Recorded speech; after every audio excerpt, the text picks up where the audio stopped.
Hello, everyone, and welcome to the Brand Lab, a podcast by PrettyGirlsWork. I'm your host, Lindsay Tompkins, and I go by the pronouns she and her. I've spent almost a decade building my brand to a six-figure business, and I want to show you how to do the same. There's tips and strategies you'll learn along the way, but remember, the real magic is you. Well, hello, my friends, and welcome back to episode 3 of the Brand Lab with Lindsay Tompkins. Today, we're going to be talking about an introduction to Facebook groups and why you need to have them. So if you did listen to episode 2, I already alluded to some of the things I'm going to talk about today in this episode. If you haven't listened to episode 2, finish listening to this one, but definitely go back because I talk about the difference between Instagram and Facebook and just why you need to have both and kind of how they both work for you and your brand. So I wanted to talk about Facebook groups today before I get into all the Instagram stuff, because I know that poor Facebook. Facebook has I feel like gotten such a bad rap. And okay, let me just pause for 1 second and say that social media is very complex in that I have a lot of different opinions on it. I think we spend too much time on it. I think that it is detrimental to so much of our mental health, which is part of why I'm taking a break from Instagram for a year, but also mostly to do my research, but it is a really, really big part in it. But I also do see the pluses in it, and we just need to be careful. If there's no product, you are the product. And that's really a simple way of simplifying the strategy and the, what Facebook is, because it's a business. Don't be mistaken. It's not just a social media platform, but it does get a lot of bad rap from business owners who are really heavy on Instagram, thinking that it's not worth their while. And it 100% is. Guys, I have built, not a huge, but a substantial following on Instagram pretty passively. I have about 15,000 followers. And I'm here to tell you that I get more sales from Facebook than I do from Instagram, hands down. And the reason being is that I've really cultivated a community and a group there, and which allows for more intimate conversation and allows for more access to talking about sales. Because as I said in the last episode, Instagram is really a great starting point for your content, for introducing yourself to an audience, for giving people a taste of what it is that you do, of your services, of your products, of your courses, whatever it is that you offer. But it's giving them a taste, and it's just convincing them to stick around. It's convincing them to follow you. That's really the thing of follow and get engaged and start to engage with me. But we always want to be leading someone somewhere else where we have a stronger ROI. Now, obviously, the best case scenario is to send them right to your DM to book a call with you, or to go to your website to order from you, or whatever it is, show up to your gym or your class or your shop, whatever.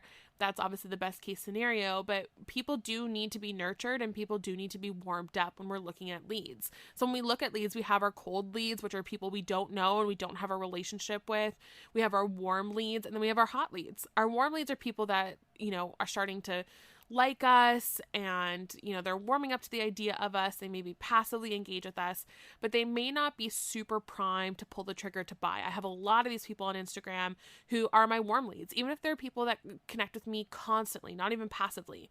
They DM me all day long. They like all my content. They engage in all my content. But they're still a warm lead because there are barriers to them buying. And, that we're going to have that. And there's definitely ways to move those people along this sort of, sales journey that we have for them, this buyer customer journey that we have for them. But also we want to look at people as people. And there's so many barriers as to why people just can't, unfortunately, work with you at this point in time. So what's important to know about that, though, is you need to be careful with your emotional capacity and your professional boundaries of how much you give to people on Instagram, because not everybody is going to turn into a customer. Where I find people that are more likely to join my Facebook group are way more likely to actually buy from me.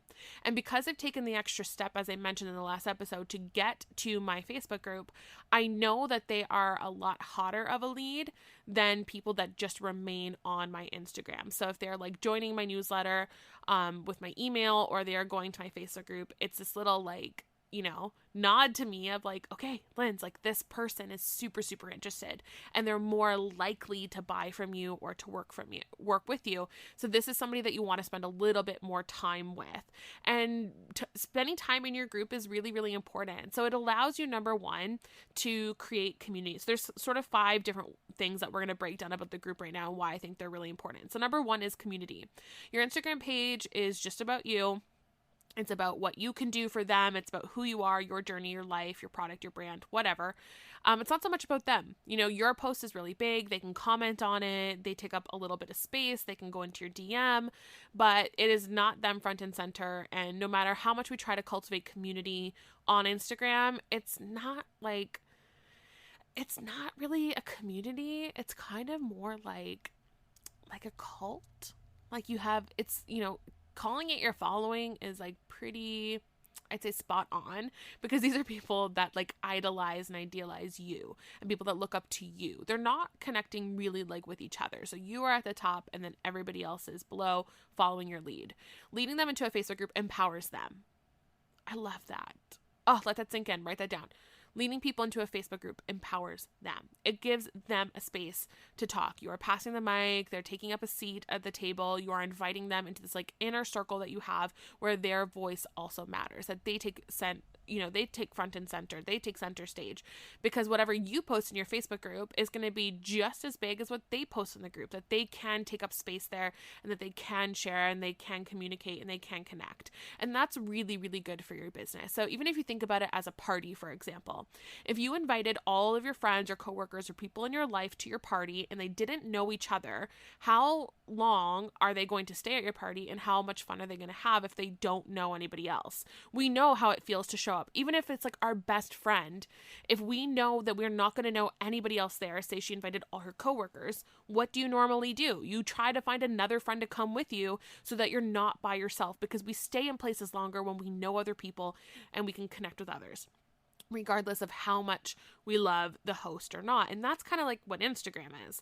But Facebook, on the other hand, is a group of people that are all friends. People are willing to stay longer. They're willing to connect longer. When you go on your Facebook Live, they're more willing to connect and stay there longer, especially because with Facebook Lives, I said this in episode 2, there will be some overlap between the 2 episodes, but you're able to pull in that video down to the corner so that you can continue to scroll and engage. But there's a lot more interaction and activity there. And when people feel like that they can connect with others, as I mentioned, they stay longer, they buy more, they share each other's social proof, they're more likely to share testimonials in your Facebook group, and plus it's highlighting them. So someone could write a testimonial on, an Instagram post like, oh my God, I took your webinar last night and I absolutely loved it.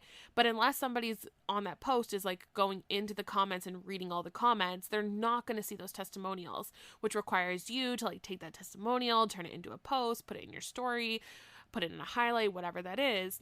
On Facebook, it's more prominent. It's more, people can see it more, it highlights it more, and people are more likely to connect and comment with each other about it. So it's really, really great for community. So just, even though it sounds crazy, but think like Instagram is a cult following, not trying to make it like negative, and then Instagram or Facebook is more of a community. So that's number 1, community purpose. This is why we want a Facebook group. Number 2, lead generation. So as I mentioned, we want to make sure that we are leading people off of social media, especially off of our Instagram. People can stay on Instagram, short attention spans, but they'll watch it for a really long time. So it's kind of like how we binge watch Netflix. Like people will say, like keep your content short, which is important, like 15-second reels, for example. The funny thing is we're only capable of spending like 15 seconds with any given person, but we can spend like 8 hours a day on Instagram. Like it's bad. I'll be on TikTok sometimes, and obviously TikToks are really short, and then I'll always see that ad of that guy that's like, hey, I know you're having a fun time, the guy with the huge smile, but it's like time for you to go to bed. I'm like, shit, I have been on this for like 2 hours. But would I watch somebody's Facebook Live for 2 hours? No, because I want to consume mass amounts of content and get a taste of everything. And because of this, regardless of how like impactful your content is, or even if they like, throw you a DM from it, or they interact with your story, for example, like you're getting like, oh my God, I posted this story and I got like 2,000 views and I got like 100 people doing the clapping thing to it. This worked really well. yes, it's working for your brand awareness, but what happens now? Those of you, especially that are also like, if you work corporate, if you're a social media trainer, or strategist or anything like that, when you're working with clients, executives, CEOs, things like that, they really don't care about followings all that much. Those are vanity metrics. They want to know like the ROI. They want to know like, okay, but how many customers did we acquire? How many people got to our website? How many emails did we capture? Those are the metrics that they care about most, not the vanity ones. And this is important when we're looking at our own business, that we don't get so wrapped up in the vanity metrics. And so when you are creating, especially at the beginning of like really digging into all of this, a lot of your lead generation can go to Facebook. As I mentioned, like people are going to buy more. And this is through especially my experience of being a really successful course creator, that people are willing to buy much, much more through Facebook than they are through Instagram. It's crazy, even like sometimes the amount of people that I'll get messages from on my Facebook business page that want to work with me versus what I get on my Instagram. Instagram people are more just engaging with the content, but they don't go much further than that. And they're just looking for a place to throw a like and to spend their time because they're bored. So if you don't have an email newsletter, or if you don't have a lead generation on your website, sending them to Facebook can be really, really beneficial for you. As I mentioned, you can see who's joining. You can see like, ooh, they're interested in more information. Definitely they want to take this another step further. I'm going to send them a quick DM. Plus, when people join your group, you can actually set your group. You're going to want to set your group to private. This way, if it's public, you don't want people being able to come in and like look at all your content without committing to being there. So the exchange there, even though they're not paying to be there, that is something that Facebook is definitely going to be rolling out, and it's going to be coming sooner than later, is having membership communities where you can pay a monthly fee to be in that group. But even though it's free for them to join, you still want to get something from that. And so that's why like Instagram is more like, it's public, it's marketing, it's advertising, it's brand awareness. But Facebook is that insider step, and it's like, hey, I'm going to give you even more content here. I'm going to give you access to community members. I'm going to give you, more of my time and attention. So maybe you can always say, like, even if you're posting content to Instagram, you'll be answering any of the Q&As in your Facebook group. And so you want to leave people there, in the exchange for that content and for that community and for them to be a part of that space is that they have to join it. That way you can monitor what your actual influence is. You can see if your lead generation from Instagram is working to Facebook. It's like, am I promoting this enough? Do I have like the link to my Facebook in my Facebook group in my bio? Am I using the swipe up feature if I have over 10,000 followers? Am I leading to this from my IGTV? Am I leading to this from other places like Pinterest and whatever? Is this working? You're going to be able to see if people are actually going there. You're able to better measure your influence and to see like whether or not your marketing tactics are turning more into sales conversions, and at least creating more hot leads. Because even if you were trying to prove this to, like I said, a CEO or an executive, you could say, this week we reached X amount of people on Instagram. We had, this is what our impressions were. We gained X amount of new followers, and we were able to add, more qualified leads towards our Facebook group. So we got 50 new people in our group this week. And part of that was, moving them on to the next stage in the buying process. So when you also have that Facebook group as private, you can set up questions that people need to ask. And one of them could be like, what is your email? Like to get onto your newsletter. So what you do is, Facebook does not store these. So there's no like archive that you can go to. So you can do it yourself. Or if you have a community manager, they can like jot down that email, put it into a spreadsheet, and then you can upload that spreadsheet every single day or every single week, depending to your newsletter. And so that you're growing your newsletter, which is where so much of your sales is actually going to happen. So you want to be creating this funnel essentially to where you start, you capture the lead, you warm them up along the way before you get to the sale. And so this is a really, really great way to do this in your Facebook group. So you can make that Facebook group private, set up that question, especially if you have a newsletter, put that in there so you are collecting emails. This is really valuable to you in your business, especially when you're going to be moving them into sales or courses or coaching or products, anything like that. So that is really important for that. So having that lead generation, and Instagram just is not as strong. I can tell you as someone who has over 10,000 followers on Instagram. The amount of times with my swipe up when I check the analytics, it is very far and few between that, people even really swipe up and go check things out. It's interesting. I remember thinking like, once I get to 10,000, like everything's going to be different, because I really bought into this whole swipe up and also like the elitism of like the swipe up and being over 10K. But I have to say that it didn't really do much in terms of getting more people enrolled in what I was doing or clicking on what it is that I was offering. So that's important to know, that like the ROI there isn't super strong. The conversion is not great. But Facebook is so much more significant, especially if you're asking them for that email. On Instagram, it's not like, hey, if you want to follow this Instagram page, you need to get me your email. Facebook, you can do that with the group, which is a really, really big plus. Hey, actually, super quickly, before we get back to the episode, I want to invite you guys to a completely free webinar that I'm doing on Saturday, February 13th at 10 a.m. Eastern Standard Time with PrettyGirlsWork, where I'm going to be talking all about holistic content marketing. Holistic content marketing is more about like looking at your business and your marketing as a whole. I really believe in working smarter, not harder, and I want to teach you guys how to make your content go further. You deserve to enjoy the benefits of your business without feeling like you need to be a marketing or content machine. So make sure you guys register for free at PrettyGirlsWork. I want to teach you guys how to enjoy your business and time off from your business, but make your content work together to achieve all of your business goals. Can't wait to see you guys on the webinar. Make sure to go check that out, PrettyGirlsWork.com. All right, now let's get back to the episode. All right, third reason why you're going to want a group. First was community. Second was lead generation. Third reason is to have those insights, that insider knowledge, so that you can create better content for your audience and better programs and services and products and whatever it is that you do for your business. So what happens in your group is that people are so much more honest and vulnerable. Like I said, you're going to definitely get more testimonials there, but you'll also get more complaints there. And people ask more questions. They'll say things like, hey, like, for example, hey, I went to go watch like module blah, blah, blah in your course, but the link didn't work, or the video crashed, or I lost audio halfway through. This is really valuable information to me as a business owner, because obviously there's things that I need to fix. And also that I can gain better insights into what it is that they're talking about. So this is called social media monitoring and listening. So what's an important thing to do within our strategy is to make sure that we're also monitoring and listening to what other people are saying about us and other brands.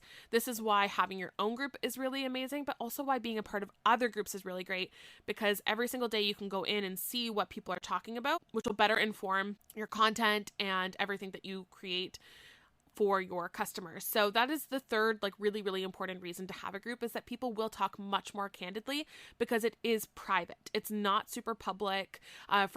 For example, the Bird's Papaya on Instagram, she obviously has like 1.8 million followers, so a shit ton of followers, but she has a Facebook group that only has about like 20,000 or 30,000 people in it, maybe more. I haven't checked in some time in terms of like how many people are actually in there. But in that group, it's nothing that she even really does with it. It's just something that she facilitates and that she's created for people. But people will go in and they ask really vulnerable questions, and it's something that they would never post on her page, because again, it's like they are interacting with Sarah, but it's not about like actually them connecting with each other or anything like that. So if she was to create like a program or a product or anything like that, she can see, okay, based on what people are talking about in here, what is it that I need to create for them? And you're going to be able to do this exact same thing with your customers. Now, obviously, when you're just starting, it's going to be slow. Like you may have 20 people in your group, where I have like 8,000 people in my group, and it takes time.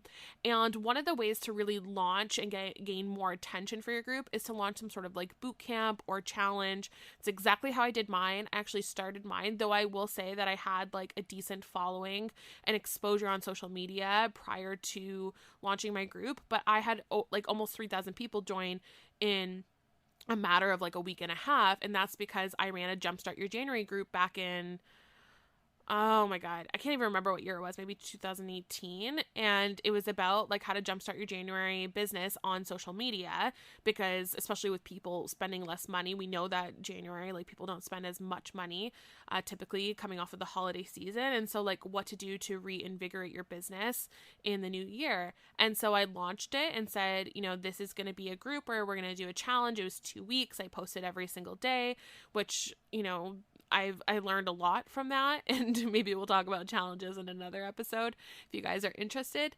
But in general, it just created a lot of buzz and attention. It wasn't just like, oh, and I have this like general group and yeah, you can like join it and like kind of, you know, just come do whatever there. It was like, no, come join this. I'm doing this challenge. I'm giving this away. I've created PDFs for you. I am walking you through this.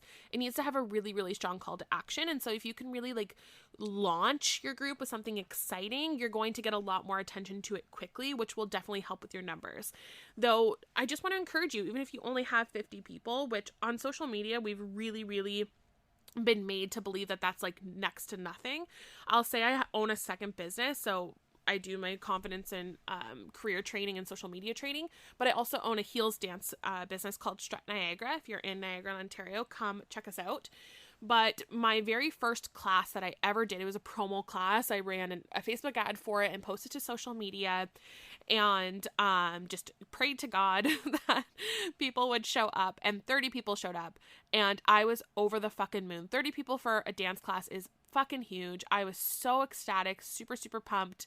We are literally 1 year into the business. I've had over 200 members. We do like a 3-month sort of 10-week program. We put on a show, though obviously no shows during COVID right now, but it's like a really big deal. It's super fun. It's like $300 to join, and we've had over 200 people come into our program, and that started from 30 people. And so 30 people, when you're looking at 30 people in person, is a lot of people, and it's really exciting. But Facebook, especially because, you know, we see influencers and people with large followings, we're like, oh my God, like, you know, maybe you're sitting there and you have like 300 followers on Instagram. You're like, I'm a loser. This is like not working. Like, I am not popular enough. Imagine 300 people standing in front of you. That's fucking huge. So if you even have 50 people in your group, there's so much that you can gain from that. Plus, remember, your group is about intimate connections. It is not about the quantity of people. It's about finding people that actually want to do business with you. And so, you know, you can't have, like, even when I look at my, you know, even my Instagram, it's like, I can't have an intimate relationship with 15,000 people. Even in my group, I can't with 8,000 people. And you just can't. But the point is that hopefully they can also create relationships with each other. So if you have 10 people join, cherish those 10 people, treat them like fucking royalty, go over and above for them, make them feel super special. If there's only 10 people, that means throughout the challenge, you have enough time to do personal check-ins and follow-ups that you can like send them a DM. Also, like, take it to the next level, really, really treat them well, because they're going to tell other people about it. And at the end of the day, like, even those 10 people can be amazing, like 10 new customers, depending, especially like if your program is like $10,000, or even if you're selling a product and it's only $30. Okay, getting those people to buy in just from a free Facebook group at $30 and then continue to buy from you and recommend you to friends is really, really powerful. So don't get down on yourself about the numbers. It's what you do with those numbers that counts. Okay, this seems like advice. You know, like, that's not the size that matters. Okay, anyways, I hope you are laughing with me, because as soon as I said it, I was like, oh my God, it kind of sounds like, anyways. So that is number 3, which, is, I don't even know where we're at. Oh my God. Number 3, we're talking about like really listening and like monitoring people, and not in a big brother kind of way, but just in a way that we can like develop better content for them, create safer spaces. And then I know we went into some other tips, which honestly, since that joke, it's like I don't even remember the first part of this podcast. So let's continue on. So number 4 tip and like benefit for having a Facebook group, reason why you should have one, is for accountability. Accountability is really fucking big in your group. And this is where I've looked at hundreds, thousands of people's groups. I've had thousands of customers and people will go through my courses. And I would say that when I review people's groups, one of the number one things that I see is their lack of accountability in there. And I don't mean like their accountability towards being consistent and them showing up, but accountable to the people that are in there that are currently using your product, service, or program. So it is really easy. Okay, I won't go that far, but it's easier, let's say that, easier to sell somebody something. It's more difficult to get them to use it and then to consistently use it enough that they continue to buy from you. So that's whether it's a service or whether it is a product. You know, if you are a hairstylist, for example, you know, easy enough to get somebody in your chair. It's like, how do I get them coming back? If you sell a product, it's okay. You know, people can buy this like on a whim. They can like have this moment of, you know, like, oh, this was like an impulse buy, but how are they going to keep using your product? I do this a lot with especially skincare and makeup, that I'll buy something as an impulse, but because I'm using other products, I will put it like in, okay, I'll just be specific with an example. So I bought this line of like shampoo and it was an impulse buy in the moment I got excited by it. And then I'm like, what? I get it in the mail and I'm like, I'm going to be a smart consumer, which means I am going to continue to use the shampoo that is in conditioner that is in my shower already. And then once I'm finished with this, because I don't want to like throw this away, I am going to then move on to it. Even if I do move on to it, I normally am like, well, then when I'm done, I'll go back to like using Tresemme or like whatever it is that I'm using at the time. And so because I do that a lot, like I'm going to be a smart consumer. I get this product in the mail. I'm excited about it because statistics show that people stay excited for 3 days. Okay, 3 days. So that's true of a great movie that you saw or a great meal that you had at a restaurant or an event that you went to. Roughly 2 to 3 days, you're going to remain excited, but you're going to start to level off. So after those 3 days, people become kind of like, you know, come see, come saw about the experience. They're not thinking about it as much. So especially if you are someone who has like a product or coaching or a service or anything like that, just know that after 3 days, people's excitement about you starts to wear off. So you need to make sure that you're constantly pinging their interest back up, which we can do with content, which we can do with check-ins and all that fun stuff. So, you know, I bought this product, got excited, 3 days later, forgot about it. 2 weeks later, or however long it took, I get it in the mail. Excitement peaks again. Cool. So now here's what we need to do as business owners, whether it's product, service, or program. We need to get people to use the product. Okay? Because if they use the product, number one, it means that they'll continue to. It means that they'll have better testimonials. It means that they'll become lifelong customers. And it means that we'll be able to grow our business, especially with passive income. It's, you know, it's more beneficial and easier to just continue to sell to someone who you've already convinced to buy the product. Okay. But you have to do the convincing. That is the difficult part and this is where the accountability in the group comes in. So, for example, I was training with a company and they sell skincare. Oh, well, we can go back to the shampoo example, actually. So whatever, I buy the shampoo. I'm like a smart consumer. I'm like, I'm going to finish the one that I have. I think probably like Aragon or whatever it's called. And so I put it under my kitchen counter. No, the bathroom one, not the kitchen. I don't store my shampoo in the kitchen. Under the bathroom cabinet. And so what happens is we spend collectively 95% of our day totally subconscious. We're on fucking autopilot. And, you know, we don't want to we can say like really negative things about this, but also it's just our brain's way of like preserving energy. We've created habits and routines that we can get through so it doesn't require so much brain power just to live our lives. So it doesn't mean that that's necessarily bad. It's just kind of what happens. So, knowing that I live my life on autopilot, I have just bought the shampoo. It's gone under the cupboard, totally out of sight. In my bathroom, I'm like, you know, using up the rest of my Aragon oil. And 2 to 3 days after my new shampoo has arrived, I've already kind of forgotten about it.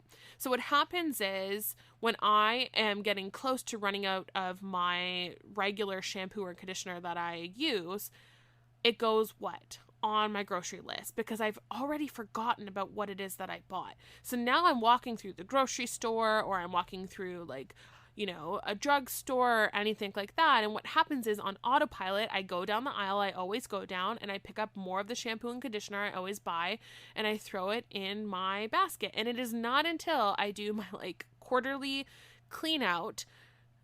Okay, maybe it's not quarterly. Maybe it's like once a year, bi-yearly. I don't know. But once I do this like clean out, I'm like, fuck, I totally forgot that I even bought this stuff. And now it can go one of two ways. It can either pique my excitement again for the product. I'm like, ooh, I'm so excited. I totally forgot about this. I'm going to use it. Which even if it does pique their excitement and their interest, like, yeah, that's good. But it's also been quite some time since your last interaction with them, which means that they spent money and now you've gone 6, 12, 18 months without having them as a customer again, which isn't great. But still, okay, that's the best case scenario. Worst case scenario, and this is one that happens quite often, is, oh my God, like I need to stop wasting money on buying all this stuff that I forget that I have and I don't use. And especially if it's something that expires and you throw it out and you're like, ugh, it was such a waste of money. And you're not even that like beating yourself up over it. You start blaming the company. You lose like interest in that person, that product, that thing. You start to think like it wasn't worth it. The value wasn't there. And then when somebody says, oh, I was thinking about buying X, Y, and Z, you would probably say, oh my God, I bought that last year. And I totally forgot to use it. I just threw it under my sink. And then by the time I went to go grab it, it was expired. So I just tossed it out. Even though that's user error, people will still hear that story and go, oh, maybe I better not then. So it's not in your best interest to have people buy shit from you and then never hear from you again or not have any way to be consistent and accountable. So your Facebook group can really help with this. So if you have a new customer, whether it's a client through coaching or you have that program or service or product, is to get them into your Facebook group. So you can, in your email, like welcome email to them or thank you, receipt, order email, anything like that, include the link to your Facebook group. And then some of the things that you can do, let's pretend you are that person that is selling shampoo. You can say like, the first thing I want you to do is I want you to go into your bathroom and I want you to get rid of your shampoo and conditioner. You can totally store it under the sink if you want to be a smart shopper. And like, I know that like you spent money on that and I value your money. Trust me, I value your money. So toss that away for like a rainy day. If you accidentally run out, or maybe you have a guest that comes over, go put that in your guest shower, go put it in your basement one. You know, whatever, to give them some different ideas, but say, I want you to put this in your shower right away because I do value the money that you spent. And the reason why you got this is because you want to achieve thicker hair, healthier hair, blah, blah, blah, blah, blah. And I want to help you achieve those results faster. And that means that you need to start using the product right away. So what I want you to do is I want you to toss away that shampoo and conditioner, put it somewhere else in your house, and put it right into your shower. Plus, if you snap a photo and post it below, I always post these snapshots to my Instagram stories that I add into a highlight. And every single month I choose somebody and I do a giveaway from the people who have submitted photos. So not only like are you getting them excited, you're creating content from it, that's another reason why your Facebook group is really important. Kind of that's with number 3, that like listening and monitoring, also being able to use their content with their permission, but saying like, you're getting them excited and you're getting them to actually use your product, actually use your program. If you are doing coaching, for example, putting them into the Facebook group is really great because they're going to meet other clients of yours so that they can talk to them and they feel like suddenly that they're in a group of people. A lot of my clients have started to become friends with each other. And then I see commonalities between, certain people. And I'm like, you should really talk to so-and-so because you guys actually have a lot in common and our calls are really, really similar. And so you guys could really lean on each other and kind of work together and be accountability partners. They're going through the same thing together and they feel like that they now have that like camaraderie with somebody else. And it's reaffirming also to them that people are also doing business with me. It's not like they're my only client. They see like, oh wow, like she has other people. There are people here that are investing in themselves with Lindsay, but also there are people that are very like-minded to me, which is a part of like why I'm doing this in the first place, is to open up my confidence so I can find other people that I can be friends with and I can build my own community. And so this is a really great start.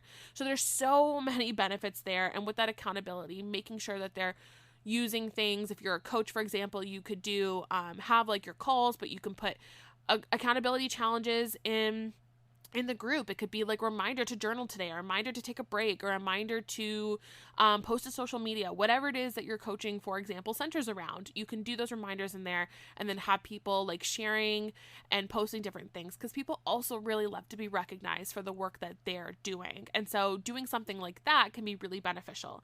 And then number 5 reason is for your sales, is that you're going to be able to have more honest, direct conversations in here. You can talk more about your sales. You can have more salesy posts, because even though the engagement is important in your group because that's what's going to trigger the algorithm to continue to show them the content, you can still make sure that you're trying to remind them to turn on all notifications so that they do get them regardless. But it's just not as important. And so it's like on Instagram, we're afraid so often to talk about too many salesy things, especially to our feed, not in our stories as much, but more to our feed, because we're like, oh, if that doesn't get a lot of engagement, then, it triggers the algorithm and the rest of my posts that I do after it suffer until I do another post that works really, really well again. And so it's like constantly this like game, like you're ebbing and flowing. But on Facebook, because it's just like in your group, it's not as much of a priority. You can talk about it more often. Plus, people are primed and they're ready and they're hot and they're hot and they're sexy. No, they're hot. They're just warmed up. They're nurtured. They're primed in order to continue to do business with you, or they already are doing business with you. Plus, when you're doing that lead generation from Instagram and also from your current customer base, then you're mixing in people who are already spending money with you with people who are really interested in spending money with you, and having them conversate with each other. Sometimes someone who's better to sell your stuff isn't you, it's somebody else. It's one of your other customers. And so your Facebook group really allows that to happen, where Instagram definitely doesn't. So those are some first things for your Facebook group to really keep in mind. So your takeaways from this is to, set up a group if you haven't. Even if you have one, if you're looking to revive it with a challenge or launch with some sort of challenge. Make sure it is set to private so that you can have that question set up and have that pinned post that welcomes people but gives them that first task to do regardless if you're running a challenge or anything or not, so that it creates that accountability so people are working with you on a consistent basis and thinking about you on a consistent basis. I hope you guys enjoyed this episode. I wanted to remind you yet again about our membership community. You can go to PrettyGirlsWork.com. It's $8 a month or $88 for the year, and you're going to get access to 24/7 platform, speakers, webinars, meditations, courses, event discounts, and so much more. Talked about it in the last 2 episodes as well. So be sure to join that, and also to go to PrettyGirlsWork.com. Lots of free webinars happening, including mine on February 13th at 10 a.m. Eastern Standard Time, which I already did a little ad for, a little shout out spotlight for in the middle of this episode. So you already know about that, but make sure that you do go sign up for it, because I know that we can forget. We have the best intentions. We really, really do. And so even if you're feeling like, oh yes, I definitely want to sign up for that, I'm going to do that later. Babe, do it right now, because you're going to forget, because you are a busy ass entrepreneur. You are a busy ass professional. You are looking for career advancement. Like, you are doing so much stuff in your day, and you just do not have the brain capacity to remember something just as, menial as that. So just do it right now. Get it done and out of the way, and I'll see you guys on the webinar. Can't wait.